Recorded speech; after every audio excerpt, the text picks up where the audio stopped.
capítulo de número 4. Livro de São Marcos, capítulo de número 4. Amém? Glória a Jesus. Queria convidar o jovem Wellington para estar assumindo o teclado aqui, por gentileza. Já prepara um louvor aí, meu irmão, daquele bem inédito. Ele inédito. Amém? Glória a Jesus. Sempre quando eu faço alguma coisa que é diferente, que é inédito, eu lembro de uma jovem que passou um tempo de muita qualidade aqui conosco, chamada Raíssa, que ela falava o seguinte: pastor, toda vez que a gente vai fazer um culto, a gente tem que fazer igual? Eu falei, não. Ela falou, não, porque às vezes eu vejo algumas coisas acontecendo igual. Eu falei, porque existe um cronograma, porque existe uma liturgia, mas nem tudo vai ser igual. Então, tem momentos que vai ser diferente. Então, quando eu faço alguma coisa diferente, eu sinto que o pessoal toma um susto assim que é bom. Aí vai ser diferente, porque quando a gente não espera, sempre é diferente. Eu, durante essa semana, eu estava orando, e eu confesso para os irmãos que dessa mensagem, Deus me deu primeiro o tema. E eu não consegui fazer esboço algum. O último texto que eu preguei, quando eu botei no meu notebook, o notebook não abriu o texto. Parece que nessa transição do meu primeiro período, eu estava falando mal dela, agora ela chegou. Bom, glória a Jesus. Bom, quando a gente fala mal de alguém chega na hora. E aí, eu passando dessa transição, dos meus 40 anos, e agora chegando a 41, existem 3 ciclos da nossa vida. Esses ciclos acontecem do 0 ao 40, do 40 ao 80 e do 80 ao 120. Eu já passei meu primeiro, pela misericórdia do Senhor. E eu sei que Deus está me dando algo muito diferente. Como eu ia falando, né, Raíssa, ela sempre falava comigo, pastor, tem que ser igual. Tem que ser igual. E eu sempre falava assim, não precisa ser igual. Não tem que ser igual, até porque ficou uma coisa tão automatizada, que se a gente parar para analisar, tudo aquilo que é diferente vem da parte de Deus, porque é algo inédito. É algo que nunca aconteceu, é algo que nunca vivemos. E durante essa semana, eu falei com Deus, eu falei, Senhor, eu já não estou mais conseguindo trabalhar os esboços como eu trabalhava antes, porque parece que Deus o tempo inteiro está querendo me dar algo inédito, sabe? Algo que vai vir para aquele momento, para aquela determinada situação. Como eu ensino, não que os esboços não sejam algo que venham a te dar um norte, porque a homilética, a hermenêutica, a exegese, tudo isso, todos esses estudos, através do que você vai aplicar nos textos bíblicos, vai ser importante, para que pessoas que estão vindo pela primeira vez, ou pela segunda, ou que já vêm há muitos e muitos dias, possam entender. E eu, essa semana, eu dobrei os meus joelhos dentro do meu quarto e comecei a ouvir alguns louvores. E eu falei para Deus, Senhor, eu preciso de um texto e eu preciso ser inspirado para eu pregar no dia do meu aniversário, porque hoje é um dia especial para mim. Pode talvez não ser especial para todos que estejam aqui.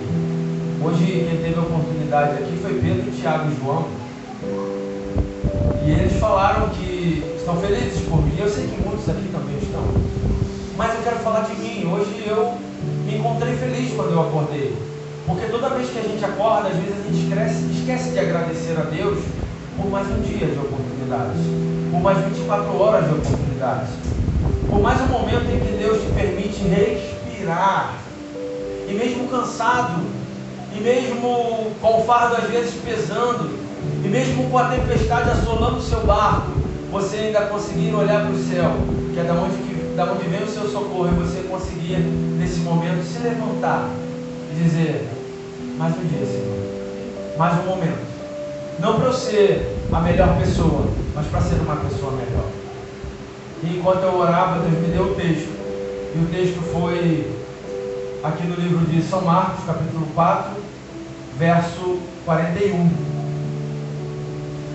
E o tema na verdade, eu fiquei pensando o tempo inteiro, e no final, depois de quase ter alagado a minha cama, eu senti que realmente Deus falava comigo sobre o tema ser acalma a minha tempestade.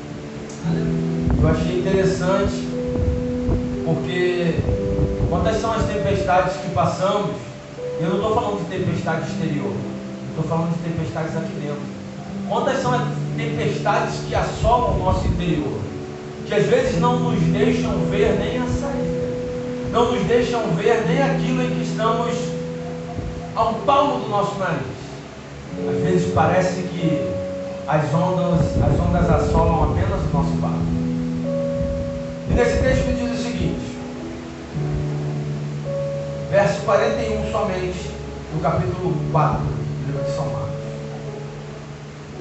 E sentiram um grande temor e diziam uns aos outros, mas quem é este que o vento e o mar lhe obedecem?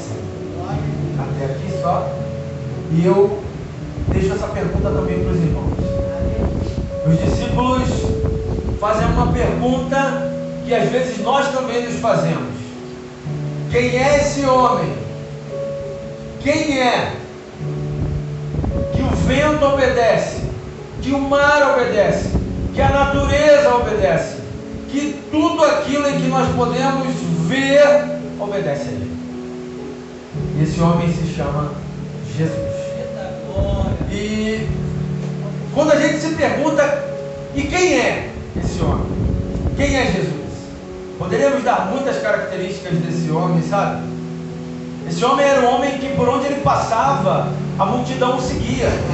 E é interessante que nesse lugar onde ele está dentro de um barco, junto com os seus discípulos. Ele está navegando. Esse texto ele revela um momento em que Jesus fazia uma travessia. Essa travessia, ele estava saindo de Cafarnaum. Saindo de Cafarnaum em direção a Gadara. Só que no meio tinha um mar chamado Galileia, o mar da Galileia.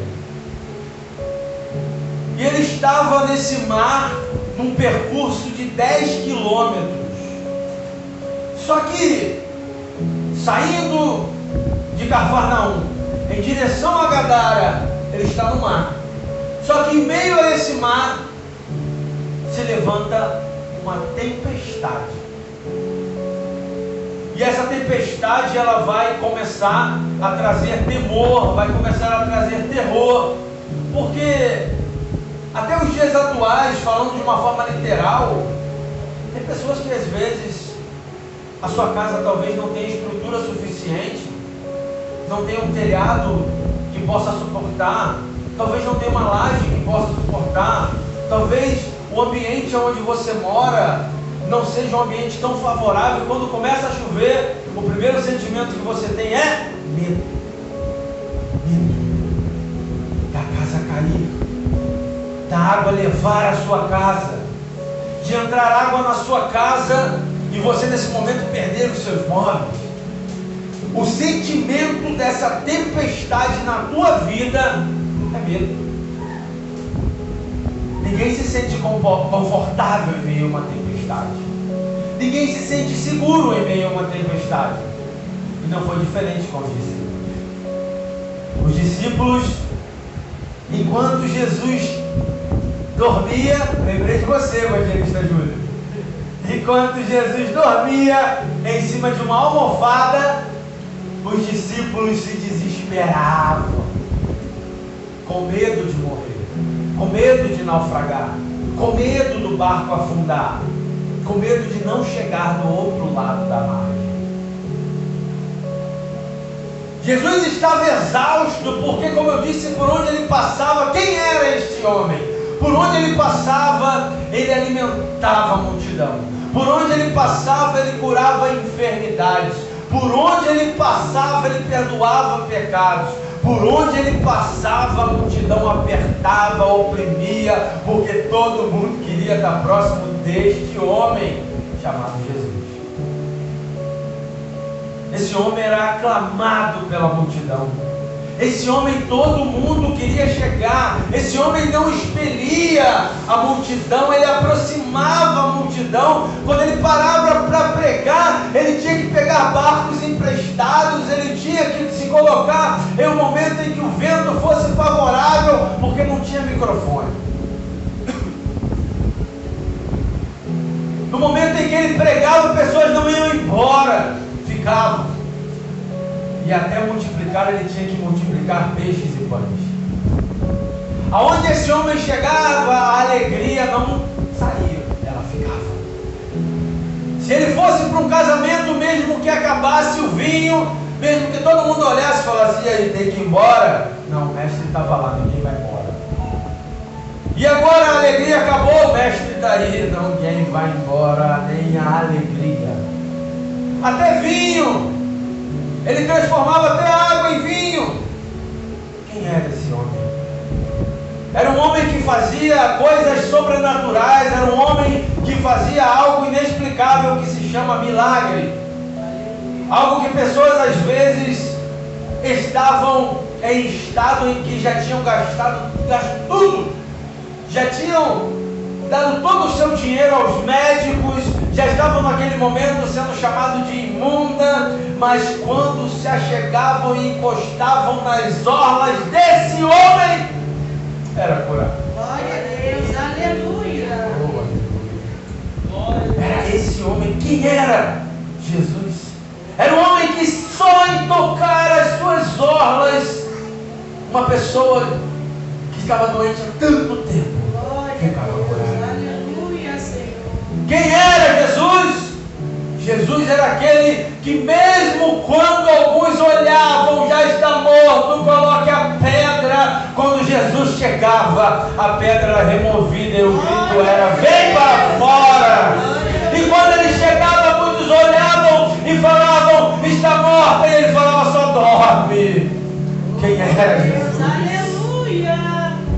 Era um homem que trazia para perto. Era um homem que em meio às suas pregações ninguém saía sem entender, ninguém saía com fome, ninguém saía naquele momento desesperado, ninguém saía do mesmo jeito que se achegava até ele. Quem era Jesus? Era aquele que, quando estava no barco, mesmo que a tempestade assolasse, mesmo que o mar estivesse revolto, mesmo que as ondas estivessem sobre um barco, e ele não ia naufragar, porque esse homem estava no barco. Quem era esse homem? Este homem era aquele que até o mar obedece. Este homem era aquele que até o vento obedecia. Esse homem era aquele que a natureza obedecia. Deixa eu te dizer uma coisa. Jesus acalma. E quando você olha a epígrafe que Jesus acalma, quantas vezes você vai para uma farmácia e compra um calmante para te acalmar e não acalma? E você toma um chá para te acalmar e não te acalma. Mas a epígrafe diz que Jesus acalma. Quantas vezes você se vê em desespero, sem ter saída, sem saber o que fazer, mas Jesus acalma. Glória a Deus, aleluia. E o que ele acalma? A tempestade. O que esse homem acalma? A tempestade. Que tempestade é essa, meus irmãos? A tempestade em que eu vejo nesse cenário, talvez vocês, quando leem esse texto, vão falar, pastor, no mar da Galileia. Mas o que eu vejo hoje é a tempestade dentro de cada um de nós. Aleluia. É o mar dentro de cada um de nós que está revolto, que às vezes nós não sabemos para onde ir, o que fazer, não sabemos como lidar, não sabemos se vai ter cura, não sabemos se vai ter saída. Esse é o mar, essa é a tempestade.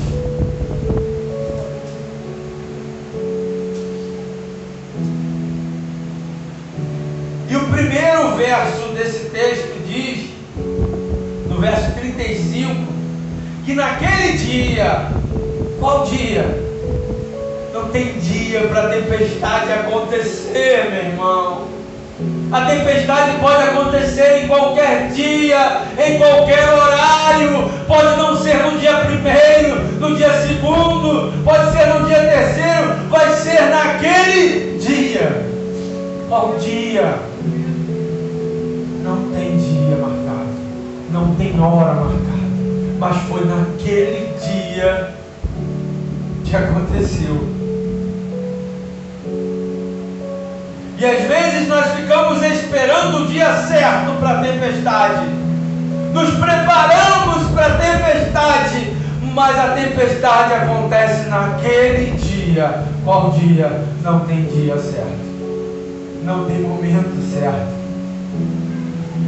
Talvez você se prepare uma semana, um mês, e talvez a tempestade só venha daqui a um ano. Talvez você se prepare um ano e talvez a tempestade venha daqui a 2 anos. Talvez você se esqueça de se preparar e a tempestade venha. É naquele dia. Vírgula. E sendo já tarde. Para quem? Para os discípulos. Porque para Jesus nunca é tarde. Glória a Deus, aleluia. Nunca é tarde para Jesus. Para nós, às vezes, é tarde. É tarde para voltar, é tarde para continuar, é tarde para prosseguir, é tarde para lutar, é tarde. Mas para Jesus, quando Pedro trabalha a noite inteira tentando pescar, a intenção era pescar. Chega na parte da manhã e vai lavar as redes. Para ele já era tarde. Para ele já não tinha mais tempo para pescar. Para ele não havia mais tempo para fazer. Já era tarde. Mas quando Jesus chega, para Jesus nunca é tarde. Glória a Deus. O homem pensa, para mim não dá mais. Eu já tentei, eu já fui, eu já joguei a rede, eu já fiz tudo o que eu sei, tudo que eu posso, tudo que está ao meu alcance, tudo aquilo que era para fazer, do modo que era para ser feito, eu já fiz e não deu e nada. E aí Jesus chega e não é tarde. E Jesus vai fazer com que esse homem volte para o mesmo lugar e entenda que o tempo de Deus é diferente do nosso, em que para ele nunca é tarde. E disse-lhes: passemos-nos para o outro lado da margem. Jesus não diz passa para o outro lado. Jesus diz passemos-nos. Jesus diz vamos. Jesus diz eu vou contigo. Jesus diz eu estarei contigo. Jesus diz eu estou indo com você. Jesus diz eu não vou sair do teu lado. Jesus não fala vai na frente. Jesus não fala você quem vai. Jesus não fala você está sozinho. Não, nesse momento ele diz vamos. Vamos para o outro lado. Vamos. Vem comigo. Jesus nunca nos desampara. Jesus nunca sai do nosso lado. Jesus nunca nos deixa ir sozinhos. É interessante que mesmo quando nós nos achamos sozinhos, às vezes no auge da nossa tristeza, às vezes no auge dos encargos, às vezes no auge das nossas dificuldades, nós falamos, vou parar, vou desistir, chega. E eu penso, se Davi desistisse, Golias nunca seria derrotado. Se Jeremias desistisse, a palavra da verdade não seria apregoada. Se Isaías desistisse, o Messias não seria proclamado. Se Jesus desistisse, não haveria cruz. Oh, meu Deus. Ele fala, vamos para o outro lado. É junto. Não é sozinho. Vamos. E continua o texto no verso 36. E eles deixando a multidão. Tem momento que eu tenho que deixar a multidão para ir com o mestre. Não dá para ir com o mestre junto à multidão. Tem momento em que as más conversações vão corromper os bons costumes. E eu preciso deixar a multidão para ir para outra margem. E eles deixam a multidão. E levaram consigo assim, como estava no barco, e havia também com ele outros. Tudo bem. Eu vou só repetir uma coisa aqui. E havia com ele outros. Então tinha Jesus dentro desse barquinho, os discípulos dentro desse barquinho, e tinham outros barquinhos com outras pessoas. É isso mesmo? Amém. Amém? É isso mesmo? Tá bom, tá bom. Só para saber se é isso que eu estou entendendo, e você também. Pessoas que tinham barquinho começaram também a atravessar o mar da Galileia junto a esse barco. Quem não tinha barco ficou lá na praia. Tudo bem? Legal. E levantou-se grande temporal de vento quando eles se encontram no meio do mar da Galileia. O que se levanta é um grande temporal. Enquanto eles estavam na areia, o temporal não vinha. Enquanto eles estavam com a multidão, o temporal não vinha. Quantas vezes você já não se contestou? Enquanto eu era do mundo, nada se levantava. Enquanto eu estava lá fora, nada dava errado. Enquanto eu estava lá fora, não era assim. Quantas vezes você já não se contestou? Engraçado, né? Não é engraçado? Mas vamos continuar. E se levantou um grande temporal de vento, e subiam as ondas por cima do... Por cima do... Peraí.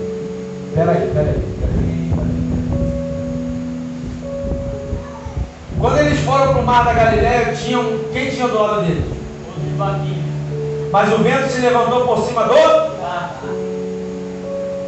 Então não foi só eu que entendi isso não, né? Eita glória! Então você entende que tinham vários barquinhos, só que o vento só se levantou e a tempestade se levantou sobre o barco que estava Jesus. Então o interessante é que nesse momento em que eu estava com a multidão, o problema não acontecia, mas eu estava sem Jesus. Quando eu venho para cá, Jesus vem para o barco e a tempestade se levanta sobre o meu barco, não sobre os outros. Aleluia, glória a Deus. E aí o interessante é que você fala, pastor, o negócio complicou um pouquinho, mas entenda uma coisa, quem é que está no barco? Jesus. Antes não. Jesus quer criar uma experiência na tua vida que os outros barquinhos não vão poder passar, que os outros barquinhos não vão poder sentir, porque a tempestade se levanta sobre o seu barco para você vivenciar isso, para você passar por isso, para você ter experiência sobre isso, para você ter testemunhos sobre isso. O que diz é que o vento, o temporal se levanta, as ondas por cima do barco, de maneira que ele se enchia de água. O seu barco está cheio de água ou se enchia de água? Se enchia ou está cheio? O que está escrito aqui? Se enchia ou está cheio? Se enchia. Então não está cheio. Jesus está no barco, o vento se levanta e o barco se enchia. O barco não está cheio de água. O barco estava se enchendo. Só que entenda uma coisa: se enchendo não é a mesma coisa que estar cheio. E quando está se enchendo, existe um limite. Porque Deus não vai dar nada que nós não podemos suportar. Por isso que estava se enchendo, mas não encheu. Estava se enchendo até o ponto em que o barco suportava. As ondas estavam cobrindo até o momento em que incomodou os discípulos, a ponto deles olharem e falarem: vamos chamar o mestre. A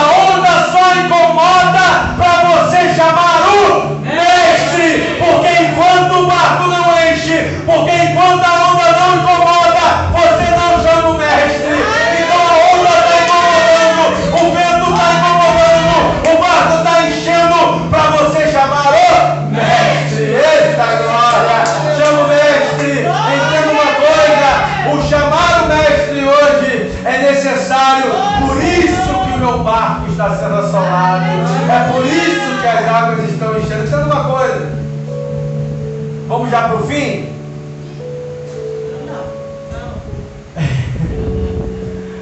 Verso 38. E ele estava na popa, dormindo sobre uma almofada. Lê para mim aí, evangelista, por favor, esse pequeno trecho aí.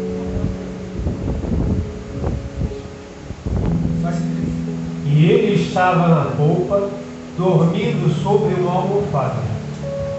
Ele estava fazendo o quê? Você tem certeza que você está lendo isso? Então eu também tenho. E ele estava na polpa. Só que é uma coisa: proa e popa.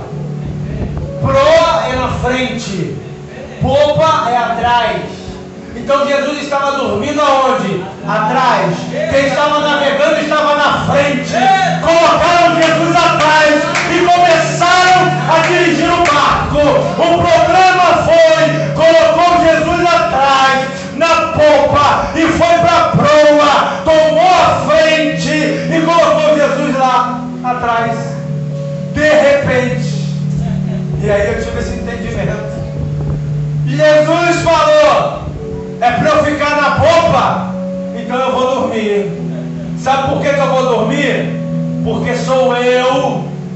Eu sou esse homem que esse vento me obedece. Eu sou esse homem que esse mar me obedece. Mas se você me deixar na popa e for para a proa, entenda uma coisa: vai assolar. Vai te dar desespero. Porque você tomou a frente. Porque você está guiando esse barco. E aí já estamos indo para o final. Deixa eu te dizer uma coisa. E este estava na popa dormindo sobre uma almofada. E despertaram, dizendo-lhe: Mestre, não te importa que pereçamos? Os discípulos estavam na proa, e o barco balançava, e as ondas assolavam. De repente, tinha até esquecido do mestre, mas alguém falou: olha só, tá brabo para nós. Esse leme aqui está pesado. A gente achou que guiar esse barco ia ser mole. Vamos lá para a popa falar com o mestre, que aqui na proa está quase quebrando. A direção não é nossa, a direção é dele. O barco pode até ser meu, mas a direção é dele. A direção é dele. Vamos lá. Vamos lá falar com o mestre. Vamos despertar ele. E quando eles vão até o mestre para despertar, sabe o que eles fazem? Eles falam assim: mestre, não te importas que pereçamos? Jesus sempre se importa. Jesus nunca deixou de se importar. Mas tem momentos em que, se você for para a proa e falar que vai segurar esse leme e você vai guiar esse barco, ele não vai te impedir. Mas deixa eu te dizer uma coisa: sabe o que desperta o mestre? Isso aqui é o que desperta o mestre é o clamor dos discípulos. Aleluia. O que desperta o mestre é o clamor dos discípulos. E ele, despertando, na hora ele repreende o vento e diz ao mar: cala-te, aquieta-te, vento. E o vento se aquietou e houve grande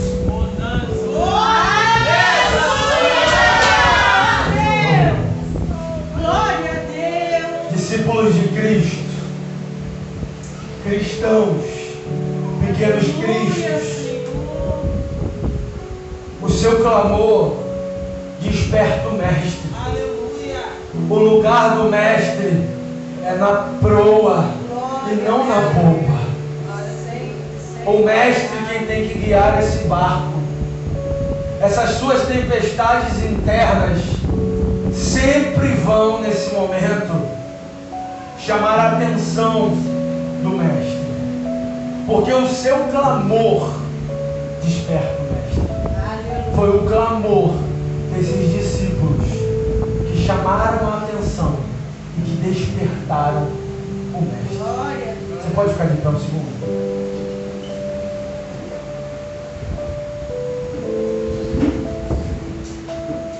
Pode louvar, meu. Adoro o Senhor.